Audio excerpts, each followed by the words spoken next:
एक दिन बहुत से भिक्षु बैठे बात कर रहे थे कि संसार में सबसे बड़ा सुख क्या है। अगर संसार में सुख ही था तो छोड़कर आए क्यों? जब संसार में दुख ही दुख रह जाए तभी तो कोई संन्यास्त होता है।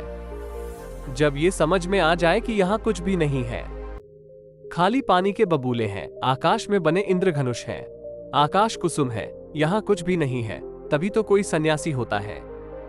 सन्यास का अर्थ ही है संसार व्यर्थ हो गया है, जानकर, अनुभव से, अपने ही साक्षात्कार से।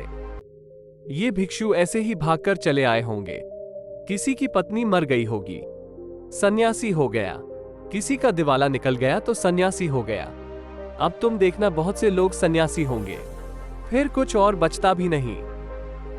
तब बुद्ध भगवान अचानक आ गए। पीछे खड़े होकर उन्होंने भिक्षुओं की बातें सुनी, चौंके।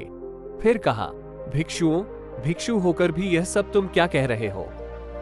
ये सारा संसार दुख में है, इसमें तुम बता रहे हो। कोई कह रहा है राज्य सुख, कोई कहता है काम सुख दुख में है, इसमें तुम बता रहे हो। कोई कह रहा भोजन सुख, स्वाद सुख, ये सब तुम जो कह रहे हो क्या कह रहे हो? ये सुनकर मुझे आश्चर्य होता है। अगर इस सब में सुख है तो तुम यहां आ क्यों गए? सुख भी आभास है, बुद्ध ने कहा, दुख सत्य है और सुख नहीं है ऐसा नहीं, पर संसार में नहीं है।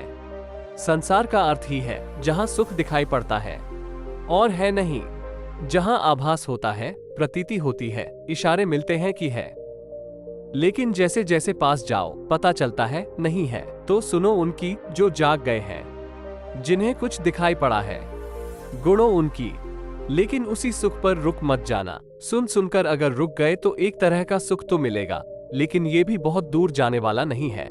इसलिए बुद्ध ने कहा, समाधि में सुख है, बुद्धोत्पाद में सुख है। ये तो परम व्याख्या हुई सुख की।